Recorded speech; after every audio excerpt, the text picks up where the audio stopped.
Halo, selamat pagi Bapak, Mama, dan saudara dong semua dimanapun Anda berada. Senang sekali saya Romana Kurniasih dapat kembali hadir menjumpai Anda dalam dialog interaktif Dana Otsus tahun 2026.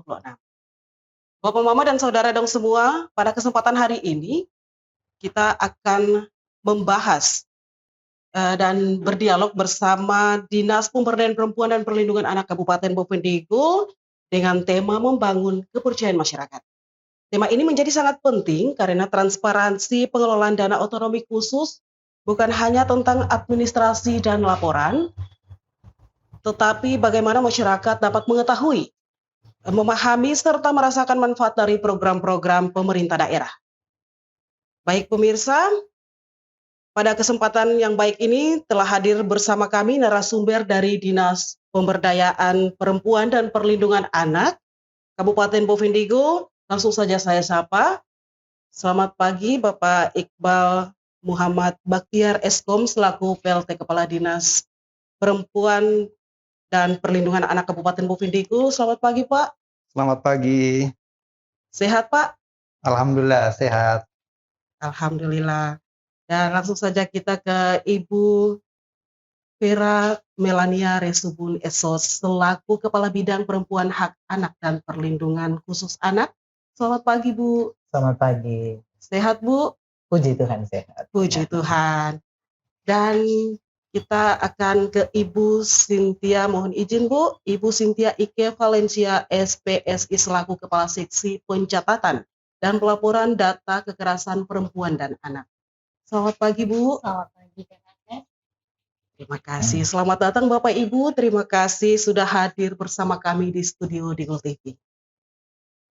Pemirsa Digul TV, tentunya pembahasan kita hari ini sangat penting karena menyangkut penggunaan dana otonomi khusus yang langsung berkaitan dengan pelayanan masyarakat asli Papua, khususnya perempuan dan anak di Kabupaten Bovendigul. Dan untuk mengawali dialog kita hari ini, langsung saja saya ke Bapak PLT Kepala Dinas P3A Kabupaten Bovendigul.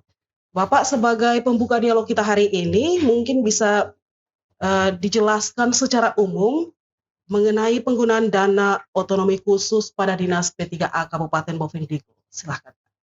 Baik, terima kasih Adik Agnes yang kami hormati, teman-teman media ya, awak media yang telah memfasilitasi kami, terutama dalam hal ini Dinas Komunikasi dan Informatika.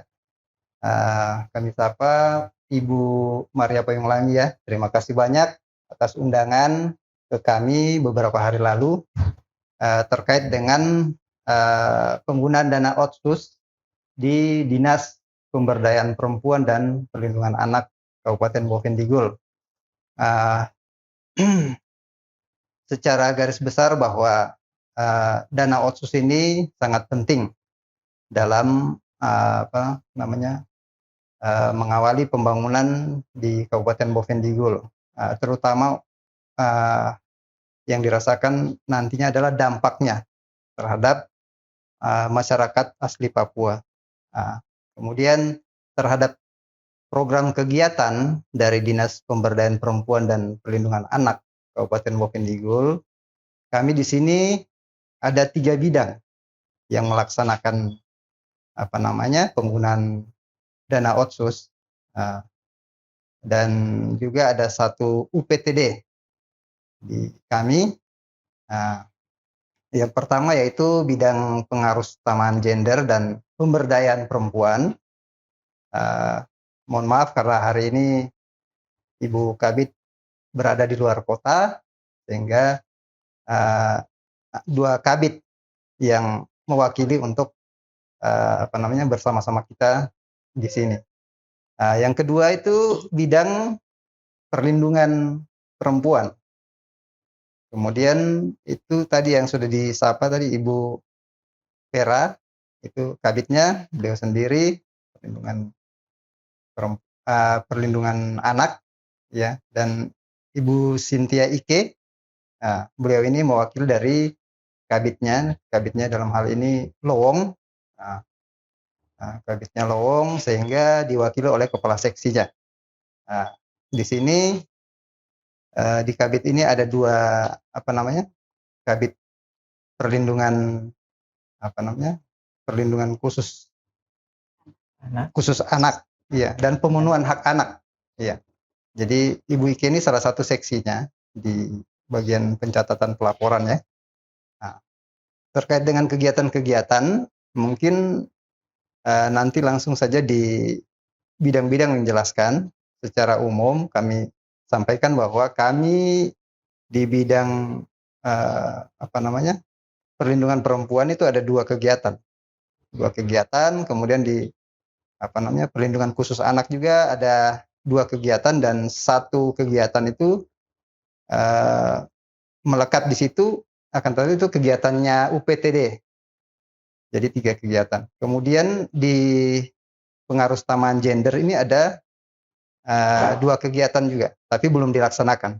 Yang sudah dilaksanakan itu di 2 bidang ini, yaitu di perlindungan perempuan dan pemenuhan hak anak dan perlindungan khusus anak. Nah, ini yang sudah dijalankan. Di triwulan pertama itu baru 1 kegiatan di perlindungan perempuan dan 1 kegiatan di pemenuhan hak anak dan perlindungan khusus anak. Ya, mungkin sementara seperti itu. Baik, terima kasih kepada Bapak Iqbal yang telah menjelaskan secara informatif. Kita langsung saja ke Ibu Vera selaku Kepala Bidang. Bu, kira-kira program apa saja yang dilaksanakan menggunakan dana otsus pada bidang pemenuhan hak anak dan perlindungan khusus anak? Silakan. Baik, terima kasih. Untuk tahun anggaran 2026 ini, bidang pemenuhan hak anak dan perlindungan khusus anak melalui dana otonomi khusus lewat program kerja kegiatan bidang perlindungan khusus anak dan pemenuhan hak-hak anak. Jadi dua seksi tersebut melaksanakan kegiatan-kegiatan yang berkaitan dengan perlindungan dan pemenuhan hak anak. Baik. Terima kasih kepada Ibu Vera. Ya. Dan kita beralih ke Ibu Cynthia. Bu, bagaimana peran pencatatan dan pelaporan data dalam mendukung program perlindungan perempuan dan anak? Silakan. Baik, terima kasih ya Kak Next. Peran pencatatan pelaporan data kekerasan ini sangat berperan penting di Kabupaten Bupeng Bingkul, terutama dinas kami, untuk melihat sejauh mana kebutuhan program untuk dijalankan. Ketika ada kasus yang terjadi di satu daerah, maka kami Dinas Pemberdayaan Perempuan akan berusaha untuk memfokuskan kegiatan di situ karena kami mengidentifikasi bahwa ada persoalan yang harus diselesaikan di sana. Kemudian pencatatan pelaporan juga ini sangat penting untuk mengetahui bukan hanya dinas kami Pemberdayaan Perempuan dan Perlindungan Anak, tetapi sebagai barometer dinas-dinas terkait untuk melakukan program-program yang menunjang pembangunan seperti kesehatan, kemudian KB, dan juga dinas sosial. Ini sangat berperan penting sinkronisasi data ini. Baik, saya kembali ke Bapak Iqbal.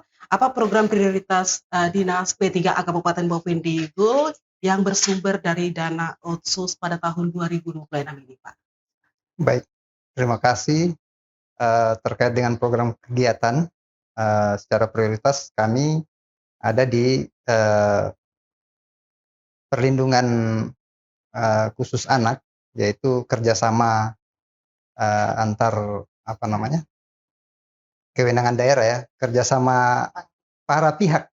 Jadi bukan cuma tanggung jawab dari Dinas Pemberdayaan Perempuan, tetapi pihak-pihak terkait. Misalnya kita dengan dinas sosial, kemudian dengan dinas KB, dengan aparat keamanan, kemudian dengan pendidikan, kesehatan bersama-sama untuk sama-sama mendorong agar tingkat kekerasan terhadap anak, tingkat kekerasan terhadap perempuan ini bagaimana kita bisa menurunkan persentase di angka yang lebih kecil dari tahun-tahun sebelumnya. Seperti itu. Baik.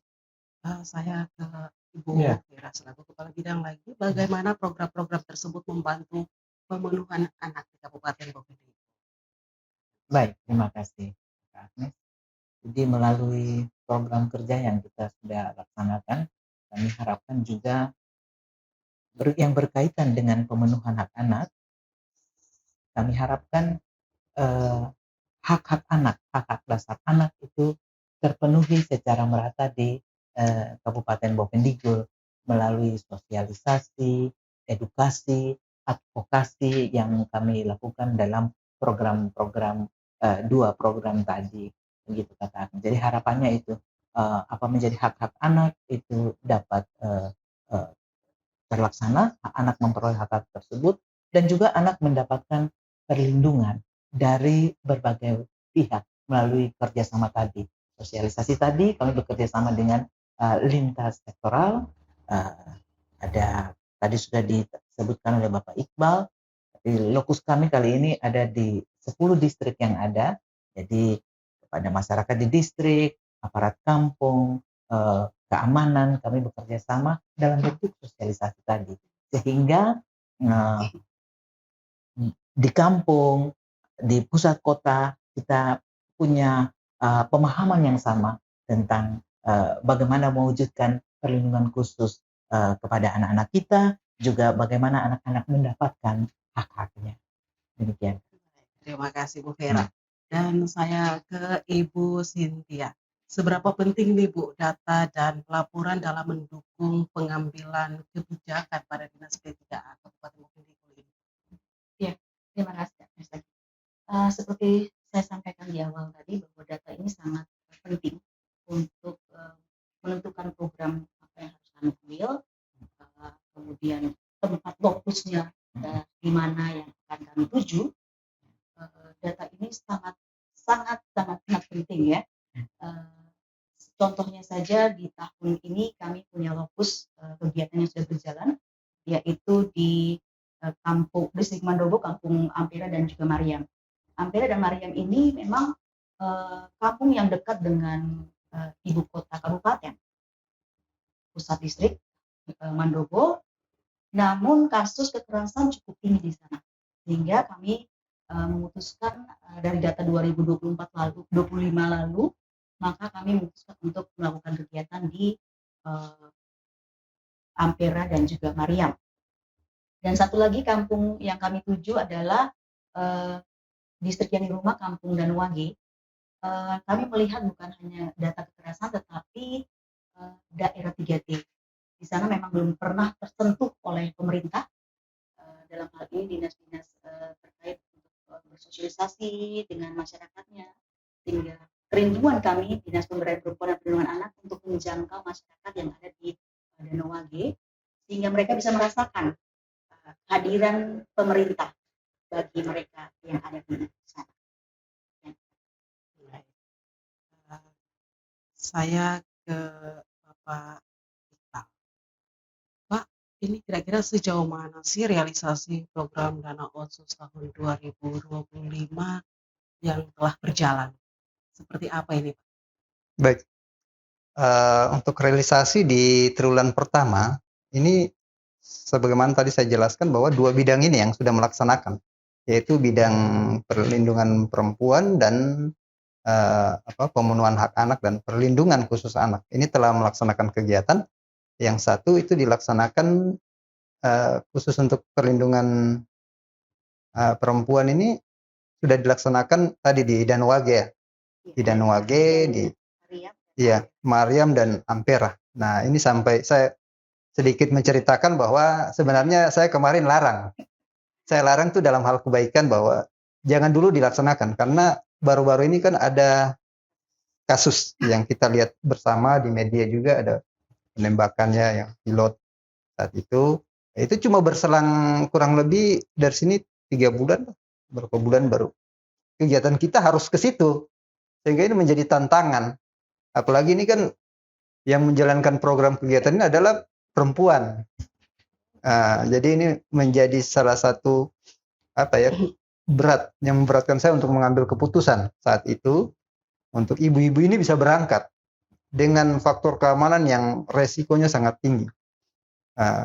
Tapi karena beliau-beliau ini meyakinkan bahwa terkait keamanan, ada kemarin ya sudah dibentuk pos dan keamanan dari teman-teman kita, itu bisa berjalan secara lancar. Syukur sekali alhamdulillah. Akan tetapi mungkin ada hal-hal kecil yang memang menjadi halangan rintangan, itu memang menjadi resiko kita sebagai ASN. Tapi syukur alhamdulillah teman-teman ini bisa kembali dengan selamat. Dan saya selalu pantau, itu sempat mereka jalan dinas hampir 1 bulan lebih baru kembali.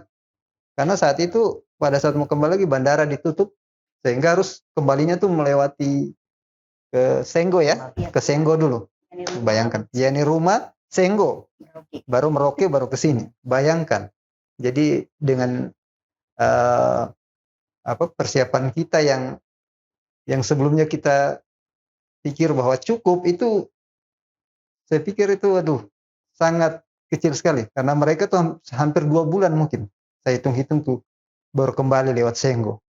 Jadi itu menjadi catatan juga bagi kita bahwa untuk mengawali dana otsus ini sampai ke tempat yang memang dibutuhkan masyarakat itu tidak semudah dari apa yang dibayangkan. Seperti saya disampaikan bahwa itu daerah 3T ya.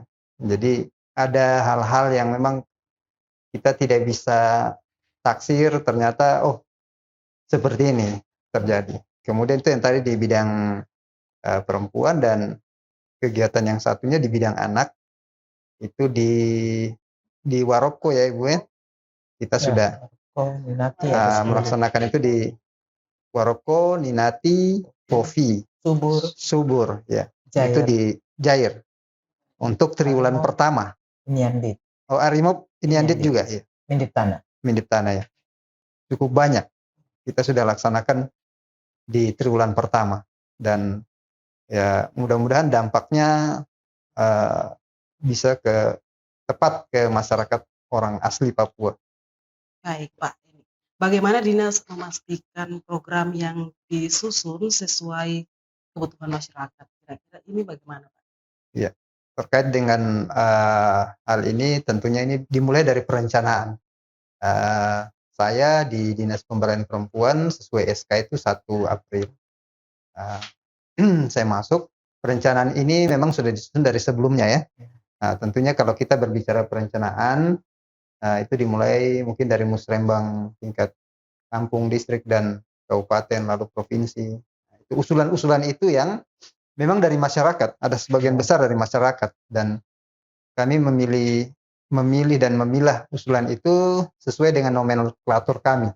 Karena terkadang masyarakat ini langsung menyodorkan usulannya, tapi dia tidak tahu bahwa ini menjadi tupoksinya, misalnya dinas ini, dinas A, dinas B. Nah, jadi kita ambil yang sesuai dengan tugas fungsi kami, yang bisa kami akomodir, kemudian nanti masuk sampai di Ranwal, kemudian RKPD Ranwal, dan sampai menjadi RKA DPA itu semua melalui tahapan-tahapan, pikir tahapan perencanaan pembangunan di daerah yang kita sesuaikan dengan visi misi Bupati sesuai RPJMD 2025-2029. Iya. Baik, Bapak Ibu, terima kasih. Kita akan jeda sejenak setelah iklan. Baik pemirsa di Gul TV, kita akan break sejenak setelah iklan.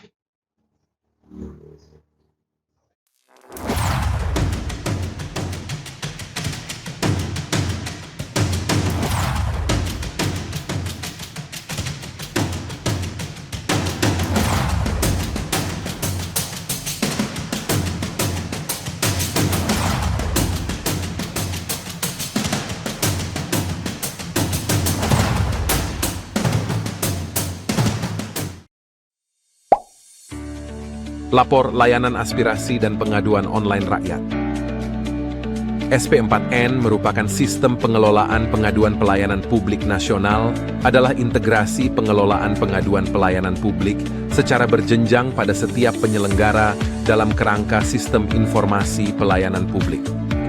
Adapun layanan aspirasi dan pengaduan online rakyat, Lapor, adalah aplikasi umum pengelolaan pengaduan pelayanan publik yang melalui berbagai platform seperti website lapor.go.id, aplikasi mobile, dan sebagainya. Cara melapor yang baik dan benar melalui form pengaduan di Lapor. Bagaimana sih cara melapor yang baik dan benar melalui form pengaduan? Pertama-tama, ketahui dahulu arti dan fungsi dari form pengaduan. Pengaduan adalah penyampaian keluhan yang disampaikan kepada pengelola pengaduan pelayanan publik pada instansi pemerintah atas pelayanan pelaksana yang tidak sesuai dengan standar pelayanan atau pengabaian kewajiban dan atau pelanggaran larangan oleh pengelola pengaduan pelayanan publik. Kedua, pastikan hal-hal berikut ini sebelum Anda melapor. Yang pertama, laporan Anda relevan dengan kinerja pemerintah. Kedua, menggunakan bahasa Indonesia yang baik dan benar. Ketiga, bukan merupakan ujaran kebencian, sara, dan caci maki. Dan keempat, bukan merupakan laporan yang sudah disampaikan dan masih dalam proses penanganan. Terakhir, perhatikan kolom-kolom yang wajib dan opsional untuk diisi. Untuk kolom wajib yang pertama yaitu judul laporan, merupakan kesimpulan dari suatu permasalahan, inti dari suatu laporan yang disampaikan. Kedua, isi laporan, menceritakan kronologis kejadian yang ingin dikeluhkan. Jika dibutuhkan, sertakan juga data diri Anda berupa nama dan NIK, serta keterangan lainnya seperti nomor KIP, BPJS, KKS, PKH, KPS. Ketiga, tanggal kejadian. Tanggal ketika Anda menerima pelayanan yang kurang memuaskan. Keempat, lokasi kejadian. Lokasi Anda menerima pelayanan yang kurang memuaskan. Lebih spesifik, Anda menginput lebih baik. Untuk kolom opsional yang pertama, instansi tujuan. Instansi yang berwenang terhadap pengaduan yang diberikan. Kedua, kategori laporan. Kategori yang sesuai dengan laporan yang diadukan. Ketiga, anonim. Membuat nama Anda tidak muncul pada halaman publik SP4N Lapor. Keempat, rahasia. Membuat laporan Anda tidak muncul pada halaman publik SP4N Lapor. Misalnya pada isi laporan, Anda menyertakan nomor identitas. Maka jika pertimbangannya demi keamanan data Anda, sebaiknya dirahasiakan. Pastikan Anda mencentang anonim dan rahasia untuk laporan yang bersifat sensitif dan mengandung data diri. Kelima, lampiran. Data dukung laporan Anda berupa gambar, dokumen, dan video dengan maksimal upload 2 MB. Anda bisa melakukan upload lebih dari 1 dokumen. Untuk alur kerja SP4N Lapor. Tulis laporan dan keluhan Anda secara jelas dan lengkap. Kemudian, laporan Anda akan diverifikasi dan disampaikan ke instansi berwenang. Berikutnya, laporan Anda akan ditindaklanjuti dan dibalas. Setelah itu, Anda bisa memberikan tanggapan atas balasan. Terakhir, laporan Anda akan ditindaklanjuti hingga selesai.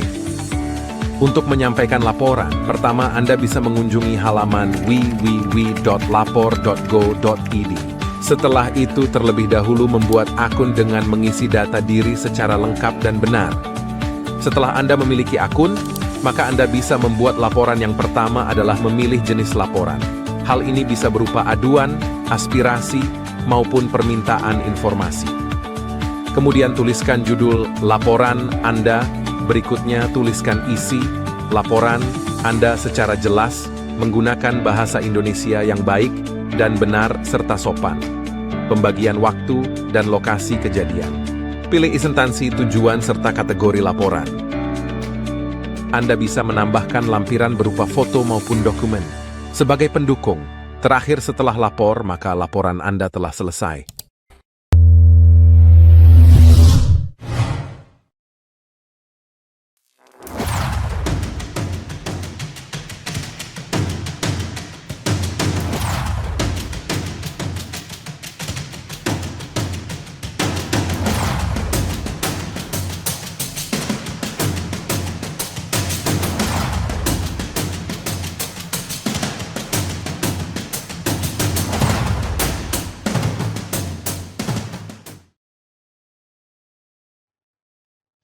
Baik pemirsa di Gul TV, tadi kita telah mendengarkan gambaran umum terkait program dan penggunaan dana otonomi khusus pada Dinas P3A Kabupaten Bovendigul. Selanjutnya kita akan masuk pada pembahasan realisasi program dan pelaksanaan kegiatan di lapangan. Langsung saja kita ke Pak Iqbal. Bapak, seperti yang tadi awal Bapak telah jelaskan, apakah program prioritas tadi seperti yang Bapak Ibu jelaskan, apakah bersifat berkelanjutan atau seperti apa ini? Mohon penjelasannya. Baik, terima kasih terkait dengan program kegiatan yang kami laksanakan di awal tahun 2026 ini. Seperti yang tadi saya jelaskan, di dua bidang ini telah melaksanakan program kegiatan, bidang perlindungan perempuan dan pemenuhan hak anak dan perlindungan khusus anak. Sesuai dengan perencanaan, ini dari tahun sebelumnya, baru-baru kita ada perencanaan untuk 2027. Itu kami tetap melanjutkan untuk program-program seperti ini. Adapun kalau ada tambahan, kami akan akan melaksanakan sesuai dengan nanti apa yang telah kita usulkan dalam perencanaan, telah dibahas oleh Bapeda, ya itu nanti kita akan melanjutkan sesuai dengan apa yang telah direncanakan. Baik, kita ke Ibu Vera. Ibu, apakah ada kegiatan sosialisasi atau edukasi kepada masyarakat ini terkait perlindungan anak? Baik, terima kasih. Selalu kami lakukan yang berkaitan dengan program perlindungan khusus anak. Maka sosialisasi, edukasi, advokasi juga kepada masyarakat kami lakukan. Kenapa? Supaya masyarakat juga, seluruh masyarakat yang ada di Kabupaten Bovendigul ini betul-betul paham dan melaksanakan perlindungan terhadap anak-anak sebagai generasi kita di Kabupaten Bovendigul ini. Baik, dan saya ke Ibu Cynthia. Bagaimana nih Bu proses pencatatan dan pelaporan data kekerasan perempuan dan anak yang dilakukan di lapangan? Baik, Kak, terima kasih. Sejauh ini kami proses pencatatan pelaporan data kekerasan masih secara manual. Kenapa? Karena kami masih terkendala dengan jaringan internet. Kita ketahui bahwa aplikasi Simponi ini membutuhkan jaringan yang cukup banyak. Apa ya istilahnya Pak? Yang normal. Kuat. Ya, dia Jaringan kuat, ya. jaringan yang kuat ya Dan stabil. Memang kami bisa masuk dalam aplikasi, tetapi ketika kami menginput data yang dibutuhkan untuk laporan Simponi itu terkadang terpental terkeluar. Akhirnya kami memutuskan untuk melakukan pencatatan secara manual. Dan pencatatan secara manual ini kami dapat dari UPTD dan UPPA lainnya seperti Polres, Polsek, kemudian Puskesmas dan juga rumah sakit. Di kami sendiri ada UPTD PPA yang kami lakukan pelayanan dan juga mediasi di situ. Itu data yang terbesar yang dapat kami himpun. Memang sejauh ini masih data-data itu masih ada dalam pusat distrik kabupaten. Artinya masih dalam distrik Mandobo saja, belum sampai pada distrik-distrik lainnya. Kenapa? Karena kami terkendala dengan petugas lapangan. Beberapa saat yang lalu memang kami koordinasi dengan puskesmas, ada beberapa puskesmas yang menyetorkan data kekerasan, tetapi tidak berjalan lagi karena kami punya kendala. Kendala kami adalah belum adanya kepala UPTD PPA yang definitif, sehingga untuk koordinasi ke bawah agak sulit. Kami mengambil keputusannya agak sulit, belum bisa berjalan dengan maksimal. Kami harap di tahun-tahun ini dengan kepemimpinan baru kami punya kepala UPTD definitif dapat segera dilantik sehingga menyikapi persoalan-persoalan seperti ini. Terima kasih Kak. Baik Bu, kita ke Pak Iqbal. Apakah manfaat program dana otonomi khusus yang sudah dirasakan masyarakat khususnya perempuan dan anak ini Pak? Silakan. Terima kasih terkait penggunaan dana otsus melalui program kegiatan di Dinas Pemberdayaan Perempuan. Ini tentunya kami menyasar ke distrik-distrik dengan tujuan tepat sasaran. Adapun kalau memang ada hal-hal yang masih kurang, ya mungkin kami punya layanan pengaduan. Seperti tadi disampaikan bahwa ada UPTD dan bidang-bidang yang menangani masalah itu, sehingga untuk perbaikan tata kelola kami di Dinas Pemberdayaan Perempuan untuk ke depan jauh lebih baik. Dan bagi yang sudah mendapatkan bantuan, tentunya harapan kami ini bermanfaat, bukan sampai ke situ aja, tapi ada manfaatnya dan nantinya bisa menghasilkan sesuatu yang kembali ada feedbacknya lagi untuk perbaikan pengelolaan dana otsus ke depan. Ya. Dan sampai sejauh ini mungkin secara teknis di dua bidang ini ya yang sudah melaksanakan di triwulan pertama, itu kami juga selain kerjasama antar pihak, kemudian melakukan sosialisasi, advokasi, dan pembinaan ke kampung-kampung yang bekerja sama dengan pihak distrik, kemudian pihak sekolah terhadap anak-anak kita di kampung-kampung. Ini banyak yang melaporkan bahwa tentunya di sana masih banyak kekurangan. Akan tetapi kami cuma menampung aspirasi itu, kami bawa, kemudian ketika nanti ada musrembang atau ada perencanaan, yang tadi saya bilang kita akan menyesuaikan dengan OPD yang punya tupoksi. Misalnya mungkin kayak Ibu Vera memberikan laporan, kita mengunjungi salah satu sekolah. Sekolah itu tidak layak sekali. Untuk membuat kegiatan di situ sangat tidak layak. Akan tetapi itu kita tampung kemudian kita memberikan informasi nanti kepada pimpinan di wilayah pemerintahan Kabupaten Bovendigul yang punya tupoksi untuk segera untuk menata sekolah yang kurang bagus. Kemudian di sisi lain lagi terkait dengan kegiatan dilakukan oleh dua bidang ini, ada hal-hal yang terkait pelayanan dasar itu juga masih kurang. Seperti mungkin mama-mama kita, anak-anak ini perlu juga diberikan semacam stimulan atau pemberian makanan tambahan, kemudian pakaian layak pakai. Ya, artinya kalau dari sisi perempuan agak minta maaf, mungkin saya laki-laki agak berbeda dengan laki-laki ya. Bahwa kebutuhan perempuan tuh ada lebih spesial. Bagi saya itu spesial dibanding dari laki-laki. Jadi memang ada hal-hal kita harus perhatikan yang harus dikhususkan begitu. Iya, dikhususkan gitu. Saya tidak bisa berbicara terlalu jauh. Pada intinya kita memberikan pakaian layak pakai, mungkin kebutuhan wanita yang harus dipenuhi karena di kampung, di desa ini sangat sulit untuk mendapatkan perlengkapan seperti itu. Mungkin sementara begitu. Baik, Pak Iqbal, terima kasih. Kita ke Ibu Vera. Ya. Bu, apakah tantangan terbesar ini dalam pelaksanaan program perlindungan anak di lapangan? Seperti apa nih Bu? Silahkan.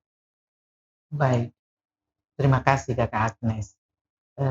Tantangannya itu karena dibatasi.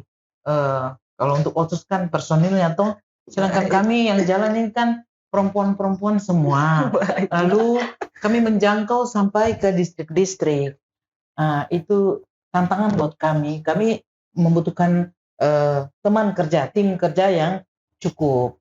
Tetapi tidak menyurutkan langkah kami untuk melaksanakan tugas dan tanggung jawab yang berkaitan dengan perlindungan dan pemberdayaan terhadap perempuan, anak-anak, bahkan seluruh masyarakat yang ada di Kabupaten Bovendigul.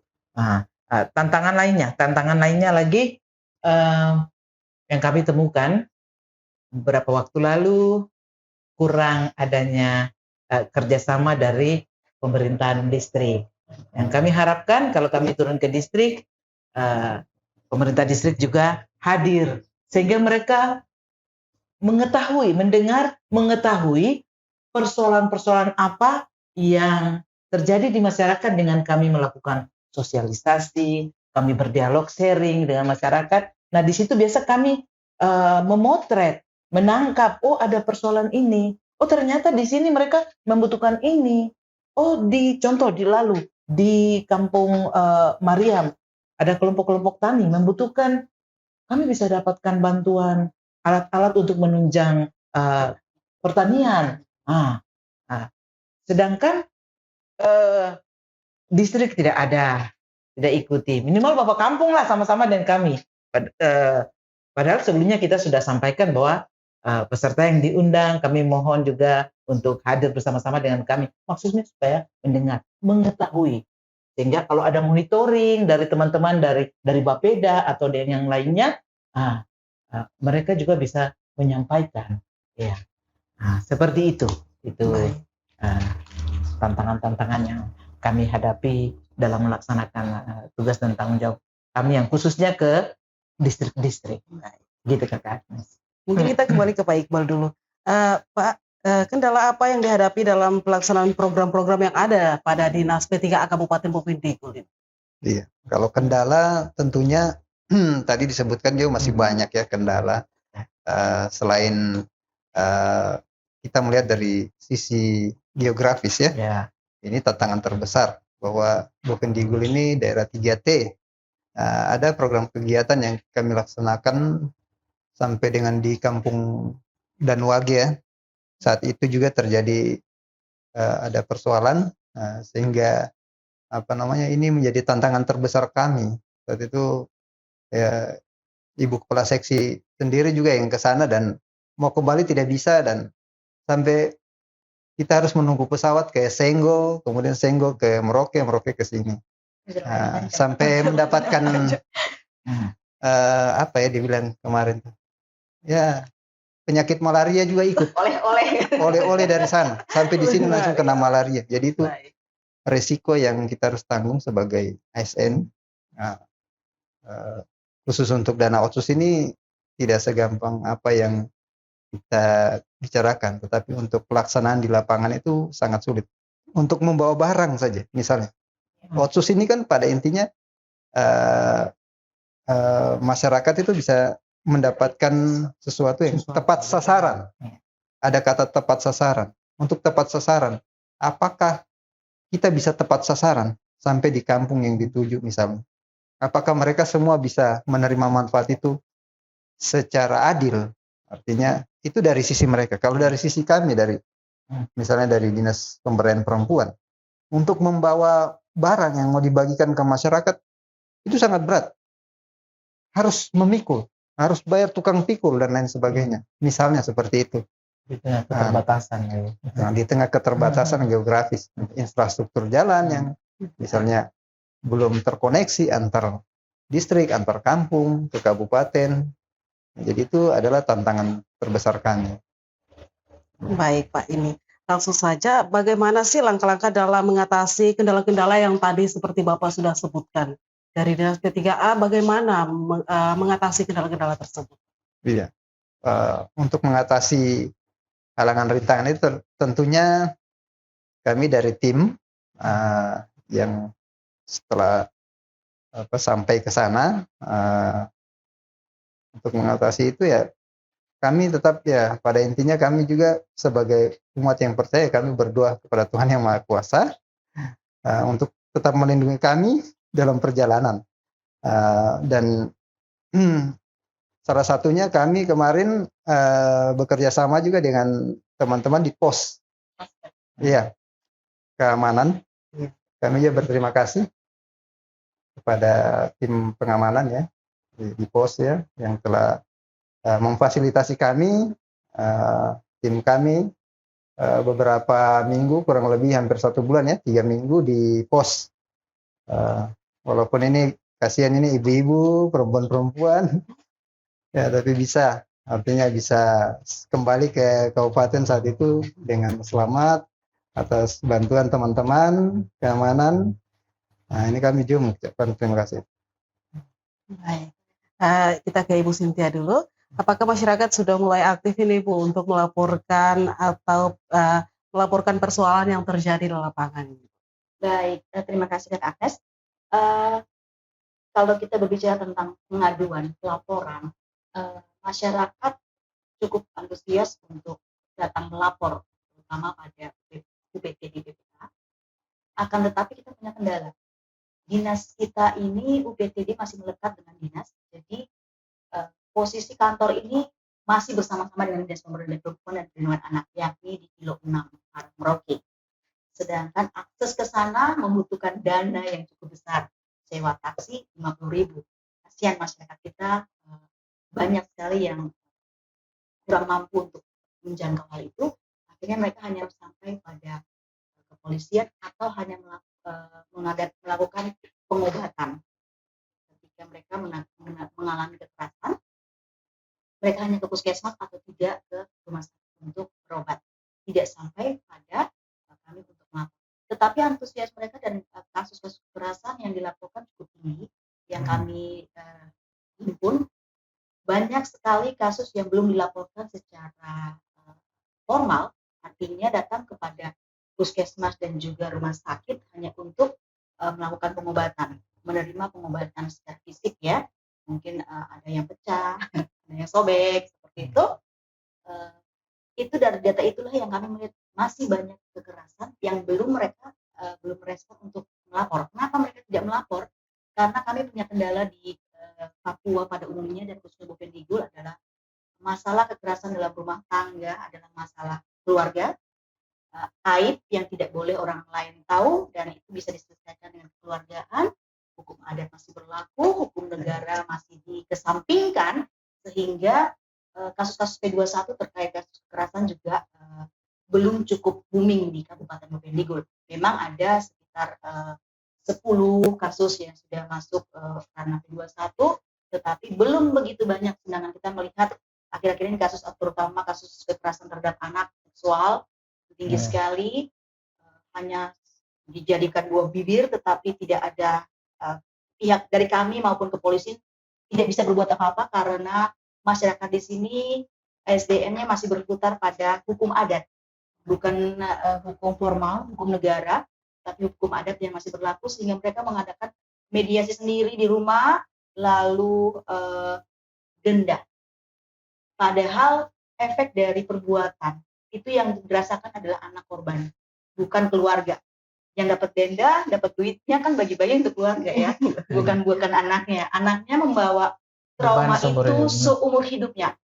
Itu yang harus kami sebagai Dinas Pemberdayaan Perempuan punya PR yang sangat besar untuk menyelesaikan persoalan ini.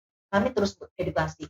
Ibaratnya ketika kami berbicara tentang merubah atau membangun manusia itu tidak serta-merta gampang semudah membalik telapak tangan, tetapi kita harus pelan-pelan. Sesuatu yang berakar itu harus kita ubah pelan. Tidak bisa sekalian kita cabut lalu tercabut seperti itu ya, karena sudah berakar dalam. Edukasi, advokasi, sosialisasi kami terus lakukan berulang kali. Ibaratnya kita mengajarkan anak SD baru belajar membaca A, B, C, tidak bisa sekali. Ini huruf A, dia akan ingat A. Tetapi harus berulang-ulang kali, terutama untuk masyarakat asli Bovendigul yang menerima manfaat otsus ini. Baik, mungkin saya tambahkan bagaimana sih upaya untuk memberikan rasa aman ini kepada korban atau pelapor. Baik, kami dari Dinas Pemberdayaan Perempuan dan Perlindungan Anak selalu menempatkan rasa aman itu harus kami lihat. Dalam artian seperti ini, ketika ada kasus kekerasan masuk kepada kami melihat kebutuhannya apa. Kami anak desa, apa saja yang menjadi kebutuhan dari korban ini. Misalnya dia tidak aman di rumah, kami akan menempatkan di shelter kami. Kami punya shelter yang posisinya yang memang adalah di Bovendigul, tidak bisa kami share habis ya, tetapi kami memiliki shelter untuk rumah aman, rumah singgah sementara, tidak bisa lama-lama ya, tetapi kami akan menampung korban yang membutuhkan penanganan perlindungan, sehingga dia merasa aman dulu, baru boleh kami pulangkan ke keluarga, seperti itu. Dan jaminan kerahasiaan juga tentunya berlink. Artinya ketika seseorang memiliki persoalan datang kepada kami melapor, kami tidak serta-merta mempublisnya kemana-mana, tapi hanya link-link tertentu, orang-orang tertentu yang mengetahui, lalu kami rebut ini persoalan ini diselesaikan seperti apa, mau dibawa ke mediasi atau ke ranah hukum seperti apa, akan kami rebut dengan tim dan kami tanyakan kepada pihak pelapor atau korban maunya seperti apa untuk penyelesaiannya. Baik, saya ke Ibu Vera dulu. Bu, ini bagaimana peran keluarga dalam mendukung keberhasilan program perlindungan anak? Iya, tentu keluarga punya peran yang sangat penting sebagai lini dasar sebelum anak-anak itu dia keluar ke dunia luar, ya. Jadi memang peran orang tua ini sangat penting untuk meningkatkan pertumbuhan kita punya anak-anak ini. Jadi perlu ada dukungan, pengertian dari bapak, mama, kakak, adik-adik, keluarga terdekat. Ya, makanya kami melakukan kegiatan sosialisasi advokasi ini dia terus berkelanjutan karena seperti tadi Ibu Cynthia sampaikan tidak bisa satu kali, harus berulang-ulang kali karena berdasarkan pengalaman dari data-data kasus yang terjadi di kabupaten ini, pelaku-pelaku ini adalah orang-orang terdekat dalam keluarga. Sehingga pada kesempatan ini juga saya mau sampaikan kepada orang tua, keluarga-keluarga, seluruh masyarakat Kabupaten Bovendigul ini, mari kita saling menjaga. Apalagi untuk generasi kita, anak-anak kita. Ya, mereka bertumbuh dengan sehat, nyaman, aman, dipenuhi hak-haknya itu dimulai dari orang tua. Kita tidak bisa menuntut di sekolah. Nanti di sekolah baru belajar di sekolah. Pulang ke rumah tuh beraktivitas main saya seperti biasa. Saya kasih sekolah supaya bapak ibu guru, kamu kasih pintar sapu anak toh, begitu. Tidak. Tetapi peran-peran ini dimulai dalam rumah. Komunikasi yang baik, saling menguatkan, berdoa bersama. Itu dilaksanakan dalam keluarga dulu. Ini membentuk perilaku anak, mental anak ketika dia keluar.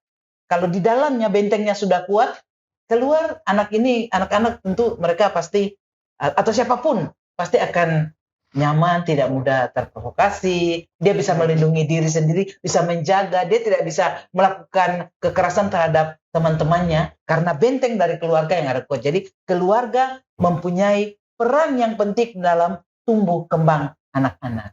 Begitu. Baik, terima kasih Bu. Ya. Kami akan kembali lagi. Baik pemirsa, di Gul TV dimanapun Anda berada, jangan kemana-mana, sesaat lagi kita akan kembali.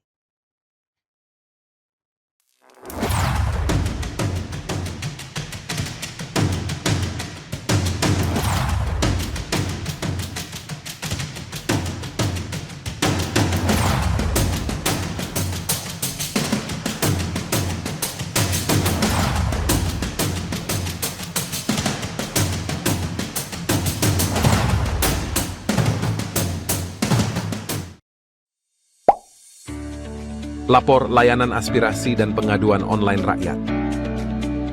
SP4N merupakan sistem pengelolaan pengaduan pelayanan publik nasional, adalah integrasi pengelolaan pengaduan pelayanan publik secara berjenjang pada setiap penyelenggara dalam kerangka sistem informasi pelayanan publik.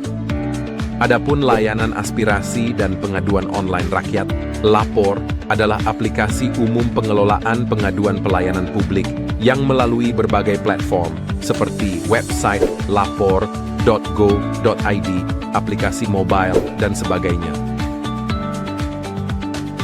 Cara melapor yang baik dan benar melalui form pengaduan di Lapor. Bagaimana sih cara melapor yang baik dan benar melalui form pengaduan? Pertama-tama, ketahui dahulu arti dan fungsi dari form pengaduan. Pengaduan adalah penyampaian keluhan yang disampaikan kepada pengelola pengaduan pelayanan publik pada instansi pemerintah atas pelayanan pelaksana yang tidak sesuai dengan standar pelayanan atau pengabaian kewajiban dan atau pelanggaran larangan oleh pengelola pengaduan pelayanan publik. Kedua, pastikan hal-hal berikut ini sebelum Anda melapor. Yang pertama, laporan Anda relevan dengan kinerja pemerintah. Kedua, menggunakan bahasa Indonesia yang baik dan benar. Ketiga, bukan merupakan ujaran kebencian, sara, dan caci maki. Dan keempat, bukan merupakan laporan yang sudah disampaikan dan masih dalam proses penanganan. Terakhir, perhatikan kolom-kolom yang wajib dan opsional untuk diisi. Untuk kolom wajib yang pertama yaitu judul laporan, merupakan kesimpulan dari suatu permasalahan, inti dari suatu laporan yang disampaikan.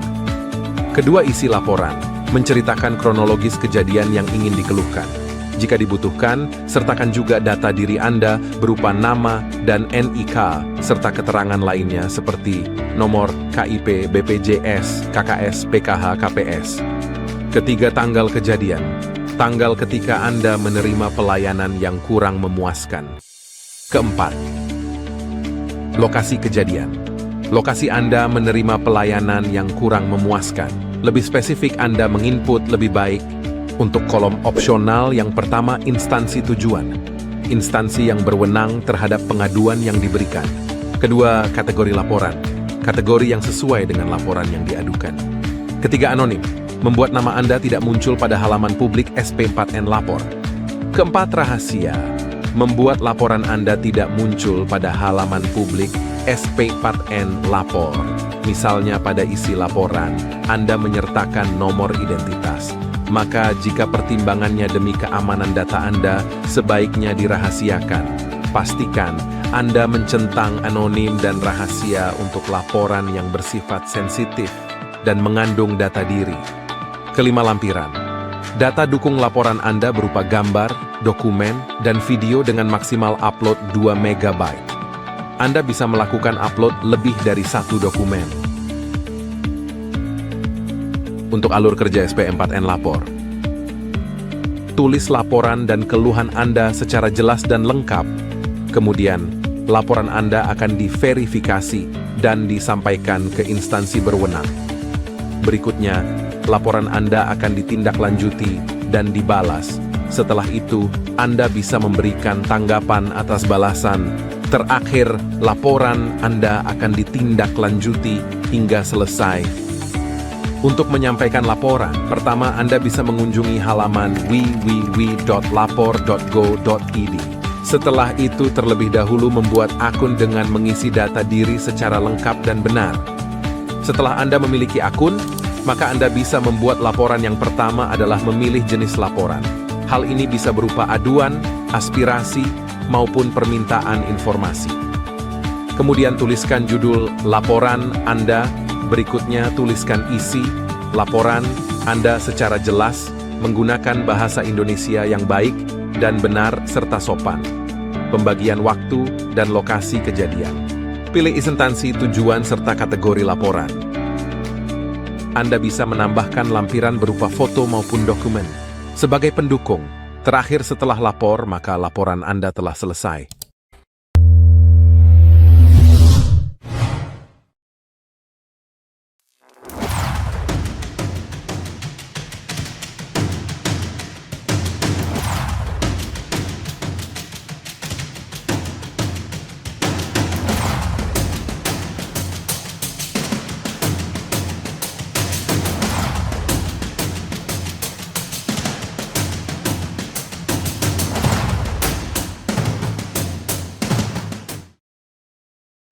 Baik Bapak Mama dan saudara dong semua, kembali lagi dalam dialog selanjutnya.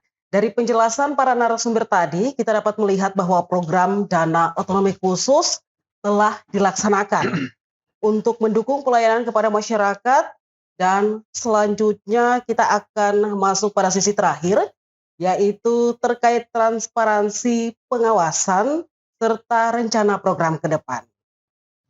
Baik Pak Iqbal, bagaimana Dinas memastikan penggunaan dana otonomi khusus berjalan transparan dan tepat sasaran? Silakan, Baik, Pak. Terima kasih. Yang saya sampaikan bahwa dana otsus ini sangat penting.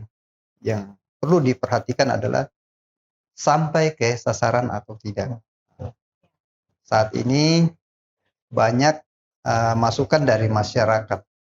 Setelah teman-teman ke lapangan, ternyata masih banyak ternyata hal-hal yang dibutuhkan oleh masyarakat. Bukan cuma sekedar bantuan, masukan saran itu sangat banyak.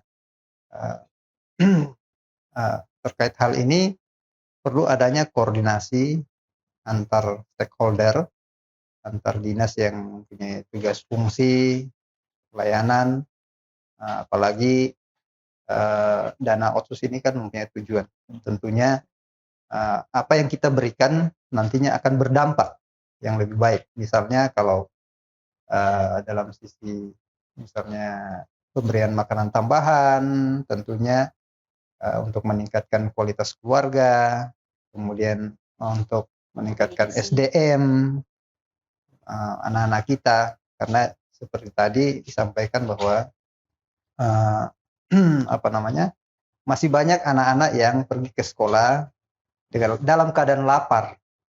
Kemudian masih banyak apa namanya, ibu-ibu perempuan yang apa namanya, kebutuhan dasarnya masih kurang, kebutuhan wanita yang tadi saya sampaikan. Sehingga ini dalam hal pengawasan tentunya dari stakeholder seperti saat ini kan sudah ada, kalau kita lihat ada lembaga-lembaga terkait misalnya mungkin dalam hal ini untuk memastikan bahwa bantuan ini memang betul-betul dirasakan oleh masyarakat asli Papua, seperti misalnya mungkin MRP, kemudian ada DPRK, LMA, sehingga koordinasi antar stakeholder ini kita harus bangun. Ada Bapeda yang selalu turun mengawasi jalannya program kegiatan dari kami dari Dinas Pemberdayaan Perempuan, sehingga itu bisa betul-betul kita memastikan bahwa program kegiatan ini dilaksanakan dan memang tepat sasaran mengena kepada masyarakat khususnya orang asli Papua. Baik, kita ke Ibu Cynthia. Bu, ini bagaimana sih keterbukaan informasi kepada masyarakat terkait data dan pelaporan program ini? Baik Kak, terima kasih.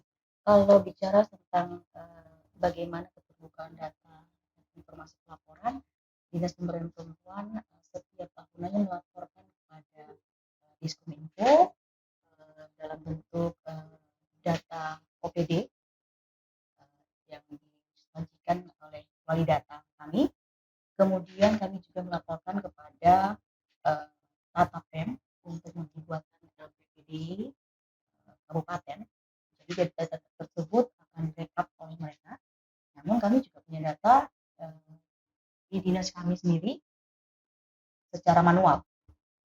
Sekali lagi kami tidak bisa menyajikan, belum mampu untuk menyajikan secara elektronik. Kenapa? Karena keterbatasan internet, jaringan internet kami yang belum cukup kuat untuk mengupload data by system.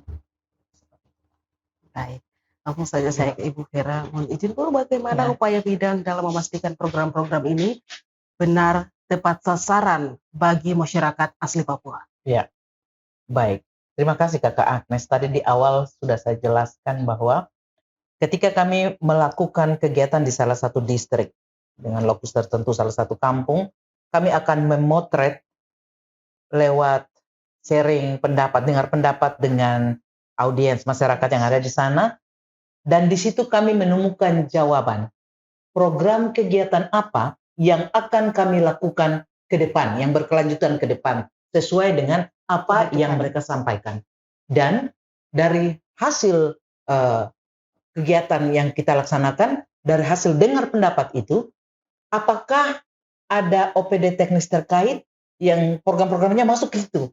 Sehingga nanti kami akan berkoordinasi dengan OPD terkait lainnya. Seperti itu Kakak Agnes. Dan saya tambahkan sedikit menyangkut transparansi tadi yang disampaikan oleh Bapak Iqbal. Memang kita perlu melibatkan masyarakat, tokoh-tokoh orang asli Papua, sehingga program-program yang kita lakukan ini tepat, dan juga pasti nantinya akan tepat sasaran karena sesuai dengan kondisi, sesuai dengan yang mereka betul-betul butuhkan. Begitu Kakak Agnes. Terima kasih. Baik. Mungkin saya bertanya, apa fokus pembangunan, pengembangan program perlindungan untuk anak ke depannya ini? Iya, kami terus akan senantiasa bersosialisasi, melakukan sosialisasi, diseminasi, advokasi, sehingga perlindungan terhadap anak ini benar-benar dipahami oleh seluruh masyarakat. Kenapa? Karena itu tadi, pelaku-pelaku kekerasan itu ada di lingkup terdekat. Ya, sehingga sosialisasi terus kami lakukan. Dalam pembahasan di Bapeda biasanya tanya, kenapa harus sosialisasi lagi? Karena fakta di lapangan kami temukan bahwa 1 kali, 2 kali sosialisasi belum cukup. Dia harus berkelanjutan. Sehingga masyarakat betul-betul benar-benar paham. Kita punya anak-anak ini kita harus lindungi dari kekerasan, dari diskriminasi, dari segala hal. Kita lindungi. Kita mau menyiapkan kita generasi anak-anak Papua ke depan menggantikan kakak dorang, kakak-kakak yang bertugas ini. Kita siapkan kita generasi dari sekarang. Kita jaga, kita lindungi, kita support, kita berikan hak-hak mereka sehingga melahirkan generasi-generasi yang cakap, SDM UAP yang cakap, yang bisa bersaing di masa yang akan datang dan menjadi pemimpin di Kabupaten Bovendigul ini lewat dana-dana otonomi khusus. Demikian. Baik. Saya ke Pak Iqbal ini. Bagaimana langkah evaluasi dan pengawasan terhadap program-program melalui dana otonomi khusus yang sudah berjalan, Pak? Baik, terkait dengan pengawasan tentunya kami dari dinas melaksanakan kegiatan-kegiatan di bidang perlindungan perempuan, pengarustamaan gender, dan perlindungan anak dan perlindungan khusus anak. Ini tentunya untuk pengawasannya perlu ada kerjasama seperti tadi saya sampaikan bahwa seluruh stakeholder ini perlu memastikan bahwa seluruh program kegiatan ini bisa dilaksanakan dengan baik. Nah, yang kedua saya perlu sampaikan bahwa kita tidak sekedar melakukan sosialisasi saja, tetapi kita juga membentuk namanya agen-agen perubahan di setiap kampung, sehingga agen-agen ini yang akan melanjutkan apa yang kita sampaikan pada saat sosialisasi itu dan melanjutkan lagi ke generasi-generasi selanjutnya, sehingga ketika kita tidak berada di tempat ini ada informasi-informasi yang bisa diberikan melalui agen-agen. Misalnya kalau terkait dengan perlindungan perempuan, kekerasan terhadap perempuan, itu kan ada program kerjasama antar pihak, kerjasama antar pihak. Jadi pihak-pihak ini yang menjadi perpanjangan tangan untuk bisa memastikan laporan-laporan itu sampai ke kami. Bagi di kami itu ada UPTD yang tadi disampaikan sama Ibu Ike, dan ada pelayanan yang kami lakukan.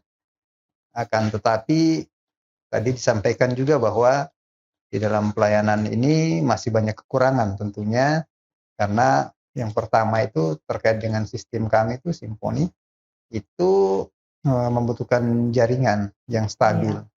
Sedangkan diketahui bersama bahwa kantor kami itu di satu atap di kantor Kilo 6 sana itu baru kurang lebih 1 minggu ini ada jaringan lagi, dan kami mengucapkan terima kasih ya kepada Dinas Komunikasi dan Informatika. Terima kasih Bu PLT Kadis yang telah memfasilitasi jaringan internet di Dinas DP3A sehingga kami bisa melaksanakan tugas dengan nyaman, dengan aman, baik di kantor kami, karena selama ini kekurangan-kekurangan itu bukan cuma di situ aja. Misalnya tadi Ibu Ike sampaikan ada pelaporan dari masyarakat.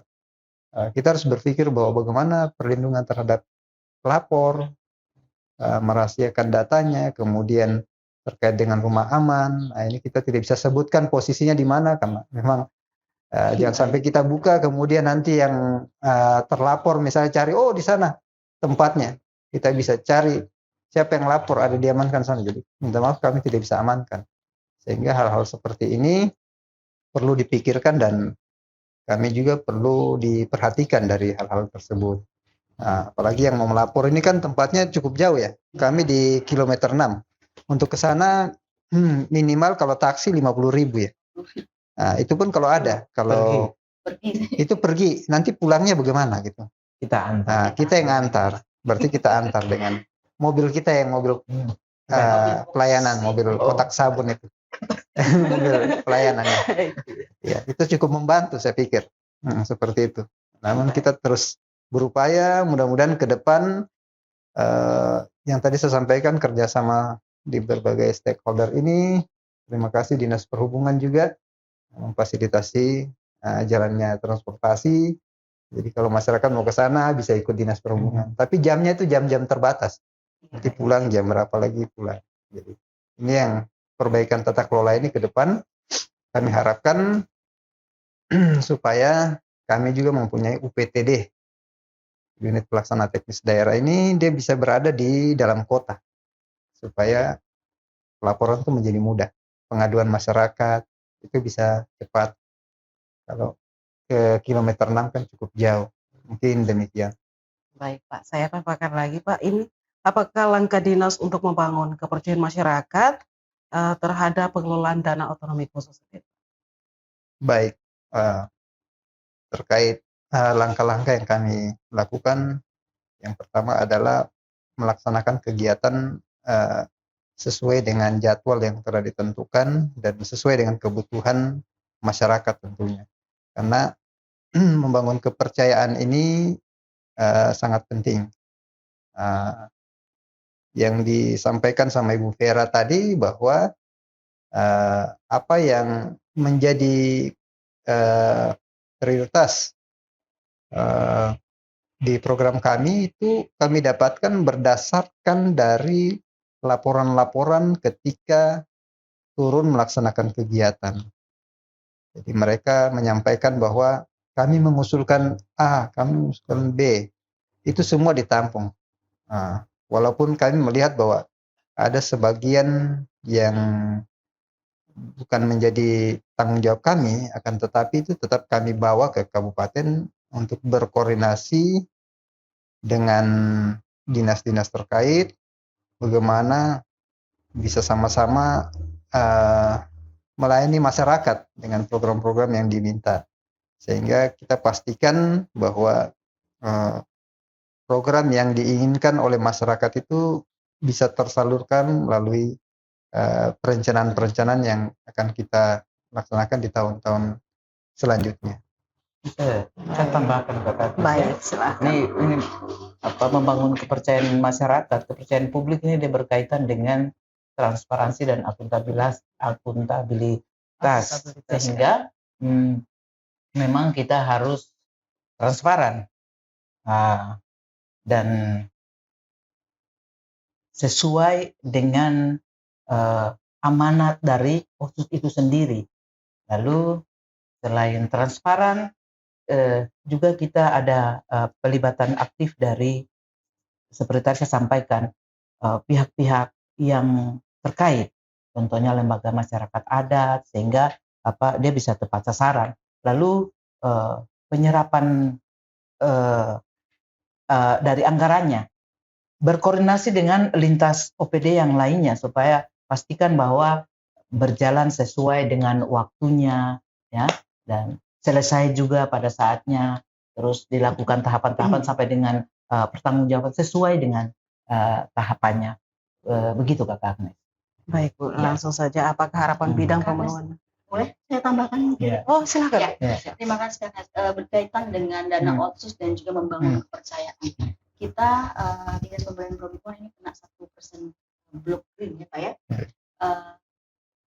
Kita tahu bahwa kalau kita bicara tentang dana otsus jilid 2 ini masyarakat sudah pada tanda kutip agak sedikit mulai tidak Percaya. percaya lah sama kata Nah, Otsus Jilid 2 iya. ini. Sehingga memang membangun kepercayaan dengan masyarakat ini kita harus memang benar-benar membuktikan bahwa dana Otsus ini memang dibutuhkan bagi mereka, dan kehadiran negara dan pemerintah bagi mereka itu nyata, benar-benar nyata. Contoh saja kemarin ketika saya jalan di 3 kampung ini, mereka sangat berterima kasih kepada Dinas Pemberdayaan Perempuan dan Perlindungan Anak karena mereka merasakan bahwa ini benar-benar mereka rasakan manfaat dari dana Otsus bagi mereka, walaupun hanya kecil dan sedikit, tetapi mereka sangat berterima kasih. Contohnya di Danuwage, yang menerima manfaat kami itu sebenarnya para kaum perempuan, kaum ibu-ibu dan para gadis lah, seperti itu. Kenapa? Karena kami memberikan 2 pasang pakaian lengkap dengan pakaian dalamnya. Tidak mungkin pakaian dalam perempuan kami salurkan kepada yang laki-laki, sehingga memang sasarannya memang perempuan saja dan juga anak remaja. Tetapi yang berkomentar ini adalah kaum bapak-bapaknya, dan beliau mengatakan bahwa beliau sangat bersyukur bahwa pemerintah hadir. Ini pertama kalinya mereka merasakan sentuhan pemerintah di daerah Danuwage, di mana pemerintah perempuan hadir memberikan bantuan bagi mereka, dan mereka sangat antusias. Kalau boleh datang lagi, Bu. Iya, boleh sih datang lagi, tapi kalau saya harus isolasi di sana selama berminggu-minggu, saya juga harus berpikir lagi seperti itu. Dan bukan hanya di Danuwage, tetapi juga di Ampera dan juga Mariam, yang memang kita tahu bahwa Ampera dan Mariam ini merupakan daerah yang dekat dengan kota, otomatis pakaiannya juga sudah lebih layak daripada di kampung atas ya, di Digul atas dan juga seputarannya. Tetapi tidak sedikit juga mereka yang masih berkekurangan hidup di bawah garis kemiskinan. Kenapa kami memutuskan untuk dana Otsus ini kami berikan bantuan pakaian yang layak ya, baru, bukan kami beli minta maaf cakar bongkar, bukan, tapi kami memang penyediaannya baru, karena kami hadir sebagai pelindung perempuan. Dinas Pemberdayaan Perempuan hadir sebagai pelindung perempuan, di mana kalau kekerasan itu terjadi bukan hanya karena niat, tapi karena ada kesempatan. Misalnya dia jalan dengan pakaiannya agak sobek gitu ya, pasti mata-mata indah itu akan melihat ke situ yang indah-indah. Seperti itu, makanya kami memutuskan untuk pergi ke tempat-tempat seperti itu yang membutuhkan, dan mereka merasakan betul apa yang kami lakukan, sehingga program Otsus berjalan dan mereka rasakan, mereka tahu bahwa mereka bisa percaya lagi terhadap Otsus Jilid 2 ini. Dan apakah langkah untuk meningkatkan kesadaran masyarakat agar tidak takut untuk melapor? Gimana Kakak? Apakah langkah dari Dinas P3A untuk meningkatkan kesadaran masyarakat agar tidak takut untuk melapor Baik. akan kekerasan terhadap perempuan dan terkait anak? pelaporan. Terkait pelaporan, Masyarakat tidak takut lapor ya. ya. Kami melakukan sosialisasi, edukasi, dan advokasi kepada masyarakat terus-menerus. Kalau ada kekerasan yang berlebihan, artinya kalau misalnya bertengkar antara suami dan istri, bertengkar terus hanya untuk menenangkan, terus digubuk gini ya, iklannya, maaf ya. Itu hanyalah gertakan supaya mungkin menenangkan. Tetapi kalau sudah buk, itu bukan menenangkan lagi, itu adalah kekerasan, apalagi sampai menyebabkan luka yang berat, itu merupakan kekerasan. Jadi segera melapor. Kamu kalau melapor itu bukan karena kamu tidak sayang suami, tetapi justru kamu sayang suami dan anak kamu. Kamu bukan hanya sendiri, tetapi kamu membawa anak-anak kamu untuk melihat dunia yang lebih baik lagi. Kalau anak-anakmu tumbuh besar dengan lingkungan yang seperti ini, dengan lingkungan yang penuh dengan kekerasan, cacian, maka anak-anak juga akan seperti itu tumbuhnya. Tapi kalau mereka melihat kehidupannya yang lebih baik, tidak ada kekerasan, maka mereka akan tumbuh menjadi anak-anak yang lebih baik lagi. Ya, dengan meyakinkan masyarakat itu juga, kami belum punya hotline khusus untuk itu, tapi ini nomor-nomor WA pribadi kami yang biasa diberikan kepada masyarakat dan sudah diketahui oleh masyarakat untuk melaporkan kasus-kasus mereka. Jadi saya pikir masyarakat tidak perlu ragu, dan itu sudah kami lakukan. Setiap kami Iya. turun kampung, kami memberikan Pasti nomor kami handphone sampaikan. kami untuk dihubungi. Iya. Jadi tidak Iya. sedikit kami dalam waktu tidur kami juga pasti ada Terganggu. Iya. telepon. Kan Ibu ini hanya untuk sekedar curhat dan kadang-kadang hanya untuk sekedar minta bantuan. Iya, Mereka iya. menghubungi kami Iya. seperti itu. Baik. Mungkin saya kembali ke Pak Iqbal. Bagaimana rencana program dana otonomi khusus untuk tahun 2027 pada Dinas P3A Kabupaten Bukit Tinggi? Silakan. Iya, untuk perencanaan kami khusus dana otsus seperti tahun-tahun sebelumnya kami mendapatkan dana otsus 2,4 miliar. 2,4 miliar, 2,2 atau 2,4 itu ya. Nah, itu kami bagi dalam 3 bidang. Nah, kami bagi dalam 3 bidang, 700 dan sisanya tuh ke UPTD. Nah, sehingga tahun 2027 ini kami tidak ada program prioritas ya, karena terbatas. Mungkin kita tahu bersama bahwa cuma 10 program prioritas ya yang diberikan di OPD-OPD besar. Kami tidak mendapatkan jatah seperti itu, sehingga kami melanjutkan dari tahun yang sebelumnya sama program kegiatannya. Itu sama, mungkin nanti di sub kegiatannya nanti yang agak berbeda. Sub kegiatannya itu ada di bidang anak, itu kami punya perencanaan untuk mendatangkan Kak Seto Mulyadi sebagai ketua KPA, ya, yang juga sebagai artis ya. Dengan program kegiatan kami mungkin bisa mengedukasi anak-anak kita di Bovendigul, sambil kami juga melakukan pendataan terhadap tingkat kekerasan terhadap anak, perempuan. Anak ini yang kita mungkin lebih fokus nanti ke depan, karena kita akan membawa seorang artis ya, atau Kak Seto Mulyadi, pemerhati anak. Mungkin nanti kita akan memprogramkan salah satu sekolah mungkin yang kita kunjungi, kita akan melihat mungkin seperti apa. Kemudian ada program lagi mungkin ke anak-anak yang nafsa-nafsain. Minta maaf ya, nafsa. Apa kalau kata-kata di sini aibon ya. Itu juga seperti di kabupaten lain. Nah, ini juga kami perlu pendataan lagi untuk nanti akan melanjutkan program itu. Kemudian seperti biasa di program perlindungan perempuan dan pemberdayaan perempuan, pengarusutamaan gender, kami tetap melaksanakan program kegiatan seperti yang tadi disebutkan, ada sosialisasi dan pendampingan secara khusus, misalnya terhadap program tingkat kekerasan terhadap perempuan dan anak. Ya. Baik, Bapak Ibu, tidak terasa kita telah berada di penghujung dialog interaktif kita hari ini. Pemirsa di Gul TV dimanapun Anda berada, tentunya melalui dialog hari ini kita berharap masyarakat dapat lebih memahami bagaimana dana otonomi khusus dikelola secara transparan, digunakan untuk mendukung pelayanan kepada masyarakat asli Papua di Kabupaten Bovendigul. Pertanyaan penutup ini Bapak Ibu, mohon izin saya ke Ibu Cynthia, nanti langsung Ibu lihat ke kamera. Apa pesan kepada masyarakat terkait pentingnya pelaporan dan perlindungan perempuan serta anak? Silakan. Baik, kepada seluruh masyarakat Bovendigul,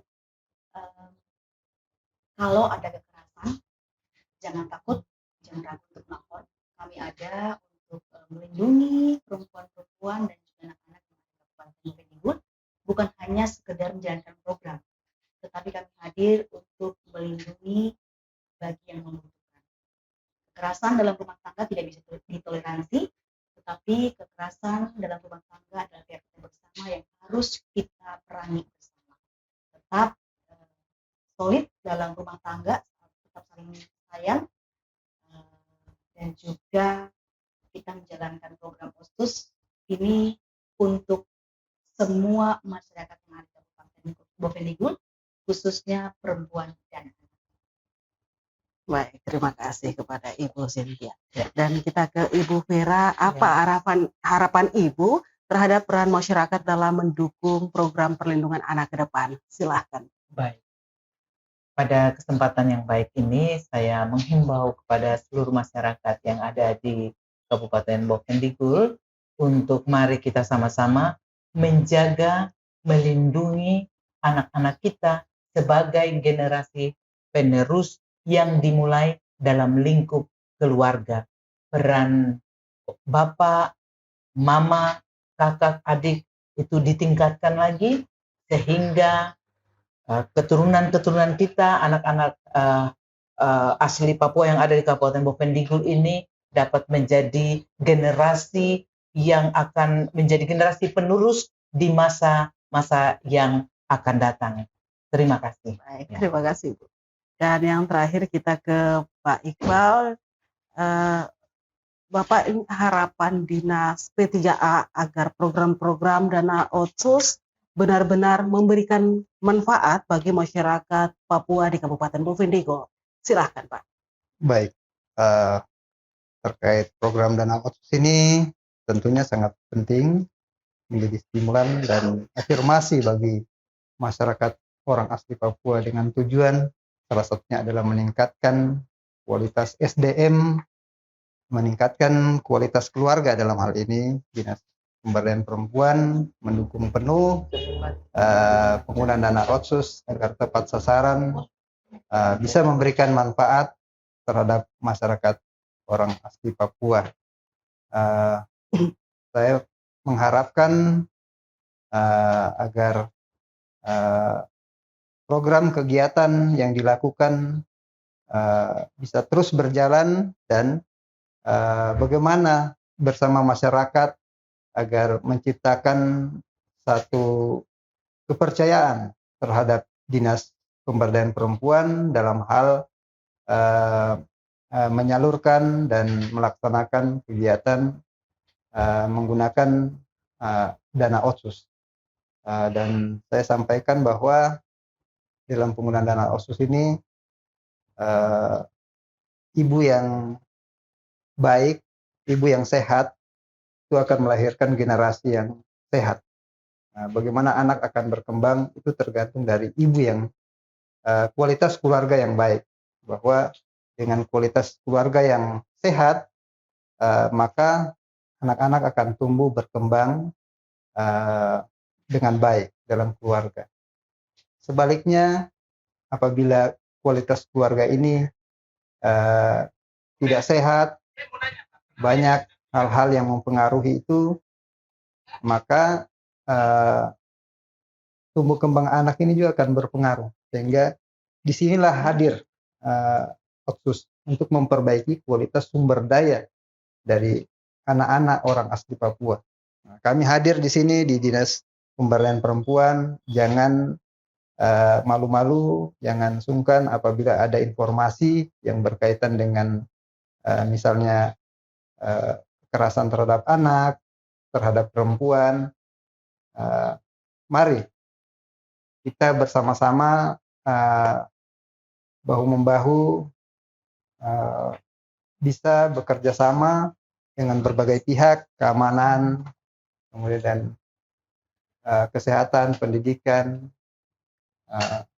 kemudian ada Dinas PPKB, Pemberdayaan Masyarakat Kampung, PKK, Dharma Wanita. Mari kita bahu-membahu bersama-sama membangun kabupaten ini agar ke depan kualitas pendidikan, kesehatan, dan seluruh bidang bisa dirasakan menggunakan dana otsus. Terima kasih. Baik, terima kasih Pak. Baik pemirsa di Gul TV, Bapak Mama dan saudara dong semua, semoga melalui dialog hari ini masyarakat semakin memahami program-program dana otonomi khusus dan bersama-sama mendukung transparansi serta pembangunan daerah yang lebih baik. Saya Romana Krisya Barmasi selaku host pamit undur diri. Tetap sehat dan tetap semangat. Sampai jumpa pada dialog berikutnya. Akhirnya terimalah salam persaudaraan kita. Nuk bagen, guk bagenep, nguk bagenep, nuk bagen. Saya ada Karina, kamu ada Karina, saya ada. Sampai jumpa.